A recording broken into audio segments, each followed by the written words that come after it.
My father warned me, if you don't marry your cousin, you have no place in this kingdom. His words are still burning in my mind, heavier than any sword ever pointed at me.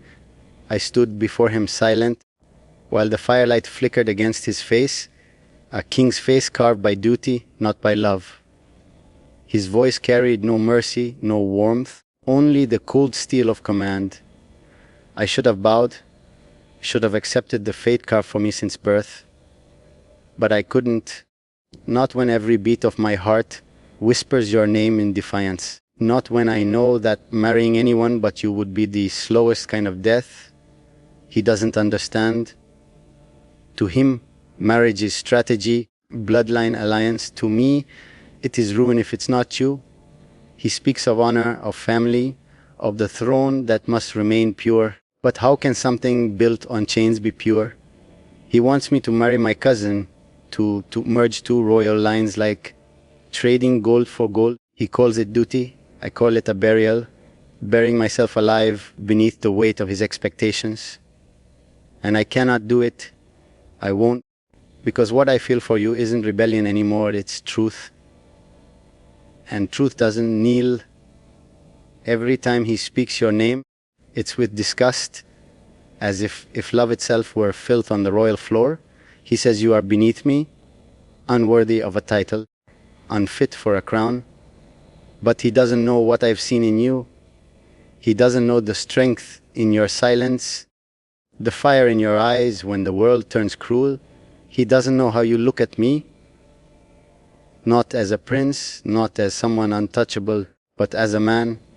For once in my life, I am seen, not worshipped, and that terrifies him more than any war could. He threatened me with exile, as if losing the kingdom would break me. But he doesn't realize I've already lost it. The moment I met you, I gave it away without hesitation. The palace no longer feels like home. Its walls echo with lies, and every corridor smells of rot masked by perfume. I used to think I belonged there, molded to rule, destined to inherit centuries of power. But now every crown they offer feels like poison. What use is a throne when the heart sits elsewhere? I tried to reason with him. I told him that love cannot be commanded, that loyalty built on fear is nothing but an illusion. He stared at me as if I had spoken a foreign language. Maybe I had. Maybe love is foreign in a kingdom like ours, where affection is replaced by politics and promises are made only to maintain appearances. He said I was blinded by emotion. He said I was weak. But if loving you makes me weak, then I have no desire for their strength. Their kind of strength destroys everything it touches. When I walked away from him, I could feel his eyes on my back, the look of a father who sees his son turning into a stranger. Maybe I am. Maybe I become something he never wanted, a man who dares to choose his own destiny. The guards looked at me with pity, as if I were already a ghost of the prince they once followed. But I am not dead. I am more alive than I've ever been. Because for the first time, I'm fighting for something that's mine. If he takes my title, so be it. If he banishes me, let him. I will walk barefoot through exile before I let another man's will decide the course of my heart. Let them call me a disgrace, a fallen heir, a fool blinded by love. I will wear those titles with pride because they were earned in your name. I may lose the kingdom, but I have found something greater, a reason to live, and a love worth burning the crown for. The door to the throne room closed behind me with a sound that felt final, like the end of a bloodline, like a prophecy being sealed. I could still hear my father's voice echoing in the hollow corridors, demanding obedience, demanding that I choose power over love. But I kept walking. The guards stepped aside, uncertain whether to stop me or salute me. Their eyes were filled with confusion. A prince walking away from his crown, choosing exile over duty. I could feel their questions pressing against my back, but I had no answers left to give. The palace that once felt like the center of my world now felt like a tomb built for someone I no longer recognized. When I reached my chamber, I tore off the royal cloak that bore my family's crest. The golden threads, once a symbol of pride, now burned against my skin like chains. I threw it into the fire and watched it curl into ash. The flames reflected in my eyes, but all I saw was you, your face, your voice, your laughter that defied the weight of my world. The scent of burning silk filled the room, thick and suffocating. But for the first time in my life, I could breathe freely. I had disobeyed a king, defied blood, and broken the unbreakable. All for you. I stood by the window, staring into the night, where the kingdom stretched endlessly beneath me. The towers, the lights, the marble streets, all of it was supposed to be mine one day. But it felt hollow now, lifeless. What is a kingdom without love? What is a throne without warmth? I remembered his words again. If you don't marry your cousin, you have no place in this kingdom. And I realized maybe that's true. Maybe I don't. Maybe I was never meant to rule a land that forbids the very thing that makes life worth ruling for. The wind outside was cold, carrying the distant sound of bells from the village below. I wondered if you could hear them too. Were you thinking of me? Did you know that at this very moment your name was the only thing keeping me from falling apart? I wanted to see you, to escape through those walls and find you beneath the stars, to tell you that I had chosen you completely. But the gates were locked and the palace was crawling with guards. I was trapped in gold, a prisoner of my own blood. Still, I made a promise to myself. If they cast me out, I would not beg to stay. If they strip me of my title, I will not bow, because I have already chosen my truth, and it wears no crown. My father's kingdom may thrive without me, but I will build my own, not of stone and steel, but of love and freedom. I will build it with you. Somewhere the sun doesn't judge, and love isn't a scandal whispered in dark corners. Somewhere we can exist without fear of duty or shame. I think of my mother sometimes, her silent tears, her trembling hands when she watches me defy everything she raised me to respect. She will mourn me when I leave, but not because I am gone. She will mourn the version of me that obeyed, that bowed, that belonged. But that prince died the day I fell in love with you. What stands in his place now is something far more dangerous. A man who knows what he wants and will not be commanded to forget it. So I wait for the night when I'll finally walk away from this place for good. The day my father's crown turns to dust in his own hands. He thinks he can banish me, but he doesn't understand that exile is freedom when love waits on the other side. Let him keep his throne, his bloodlines, his hollow promises. I will take my heart and go where it leads me, to you. And when the sun rises again, the kingdom may no longer have a prince, but somewhere beyond its borders, a man will finally be free. The night has become my only ally now. It hides my rebellion beneath its silence, cloaking my every step as I move through the dim corridors that once defined my obedience.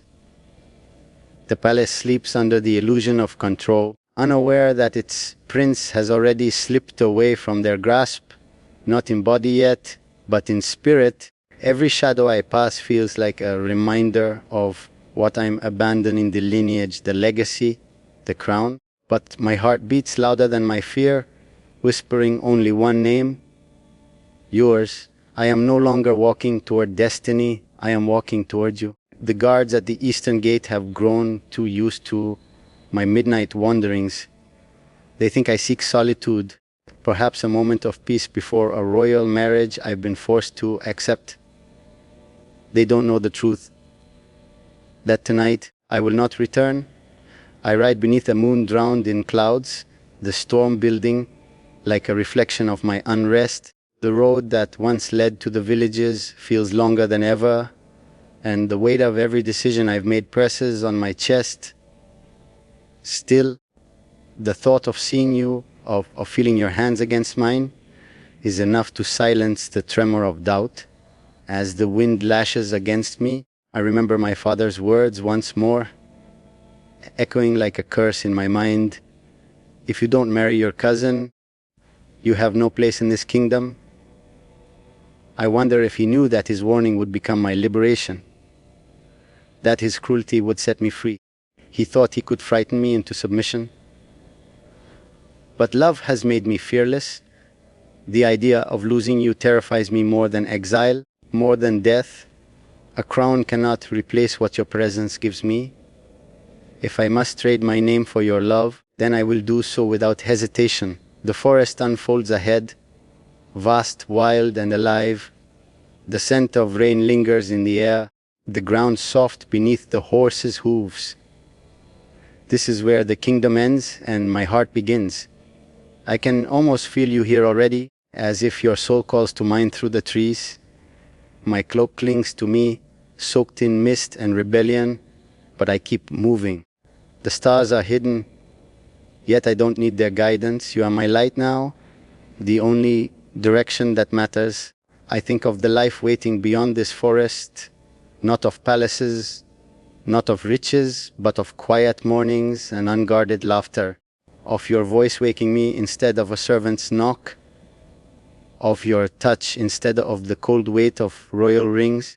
I crave a life that is not scripted by tradition, a love that answers to no king. Let them call me a disgrace.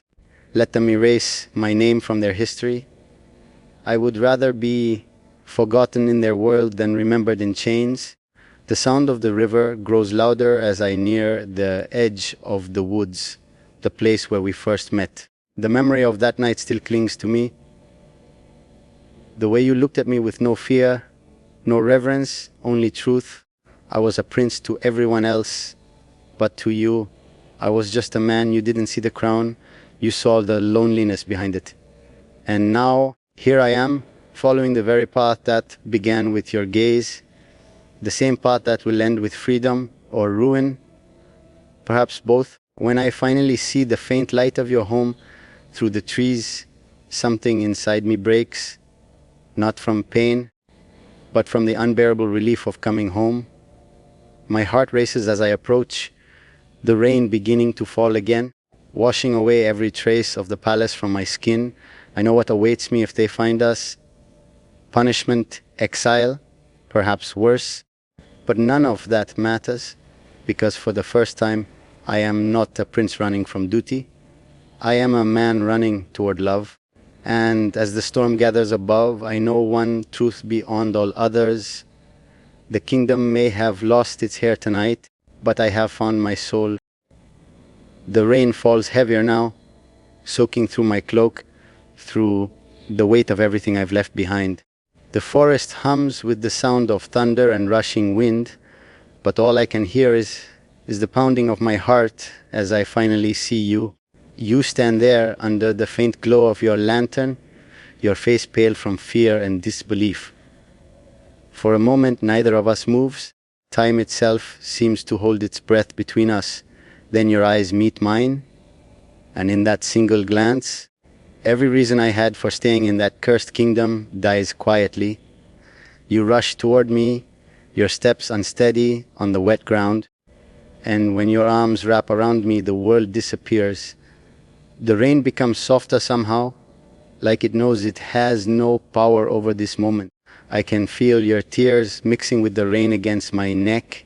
You whisper my name, as if saying it might wake you from a dream, but I am real, broken, bruised, breathless, yet real. You ask me why I came, why I risked everything, and I cannot lie to you. I tell you I had no choice. My heart no longer obeys anyone but you. You try to scold me, your voice trembling, as you tell me that the king will send soldiers, that my father will not rest until he finds me. But even as you speak, your hands refuse to let go. You keep tracing my face with your fingers, as if you're memorizing every part of me in case the night steals me away again. I catch your hand and press it to my chest, letting you feel the truth there. The heart that once beat for a kingdom now beats only for you. You shake your head, tears still falling, and whisper that I've doomed us both. Maybe you're right, but if loving you is doom, I will embrace it like destiny. The wind howls, tearing through the trees, carrying faint echoes from far behind. The kingdom's search, relentless and close. I tell you we don't have much time. You start to panic, asking where we'll go, how we'll survive. I have no answers, no plans. For once in my life, I am not led by duty or maps, only by love. I take your face in my hands and I promise you this. I will not let them touch you. I will not let their cruelty reach the only pure thing left in my world. I have lost everything else, but I will not lose you. You look up at me then, your eyes full of sorrow and fire. You tell me I'm not meant for this kind of life, that I was born to rule, not to run. I smile at that, a broken smile, because you still see the prince in me when I've already buried him. I tell you the truth. I don't want to rule anymore. I want to live, and living means choosing you over the throne. You close your eyes at that, and I know you understand, not because you approve, because your heart beats the same way mine does, reckless, helpless, bound to love even when it destroys us. We start walking deeper into the forest, the rain blurring the world into gray and shadow. The trees whisper around us like witnesses to our crime, bending under the storm as if bowing to our defiance. Every step we take feels like stepping out of one life and into another. I look back once at the faint glow of the kingdom on the horizon, and I feel nothing but relief. The palace can keep its gold and its ghosts. I have something far rarer now, a love that no crown could ever command. As we reach the edge of the woods, the storm begins to fade, and a strange stillness settles over us. The night sky breaks open, and the moon emerges, silver and haunting, lighting the path ahead. You look back at me one last time, as if searching for the prince I used to be, and all I can say is your name, soft, trembling, eternal. Whatever awaits us beyond this moment, exile, hunger, war, or peace, I will face it all with you, because in leaving that kingdom, I didn't lose my place in the world. I found it here in your arms, beneath a sky that no longer belongs to anyone but us. The forest grew quiet after the storm, as if the world itself had decided to rest with us. The sound of the rain faded into soft drips from the leaves, and the air was thick with the scent of earth and freedom. We found shelter beneath an old stone arch near the river, a ruin of some forgotten time, half eaten by moss and shadows. You sat close to me, your hands trembling as I wrapped my cloak around your shoulders. For the first time in my life, I had nothing to offer but warmth, nothing to give but presence, no crown, no palace, no guards or gold. And yet, sitting there with you, I felt wealthier than I ever did on a throne. You were quiet for a long time. I could see 1,000 thoughts in your eyes. Fear, love, guilt, hope, all fighting for space. You asked if I understood what I had done, if I realized that there was no going back now. I smiled faintly because I did understand. I knew that my father's wrath would rise like fire, that he would send armies if he had to. I knew that I had lost everything the world called power. But when I looked at you, soaked, exhausted, yet still shining in that fragile light, I knew I had made the right choice. You were my rebellion made flesh, and for that, I would endure anything. We sat in silence for a while, listening to the river whisper as it flowed endlessly past us. I thought about the kingdom I left behind, the marble halls, the endless duties, the hollow laughter of nobles who never knew what love meant. It all seemed so small now, so meaningless. I used to think ruling that world was my purpose. But what good is purpose when it crushes the soul? You turned to me then, resting your head on my shoulder, and the simplicity of that moment was sacred. No crown could compare to the weight of your trust against my heart. As the night deepened, I started to think about what came next. We would need to keep moving, to cross the borders before dawn. I would have to become someone else, a man without a name, without history. The thought should have frightened me, but it didn't. I had already been a prisoner of identity my whole life. Losing my title felt like shedding old skin. Every breath I took now was lighter, freer. You told me you were afraid of what the world would do to us, but I told you the truth. The world has already done its worst. Everything after this is ours. Before we fell asleep, I looked at you one last time. The firelight from our small flame flickered over your face, painting you in gold and shadow. You looked like both my past and my future, the end of everything I was, and the beginning of everything I could be. I whispered that I didn't know what tomorrow would bring, hunger, pursuit, exile, or peace. But I knew one thing: I would never regret this night, because this was the night the prince died, and the man was finally born. And as the forest cried us in silence, I realized that even if the kingdom burned behind me, love had already built a new one inside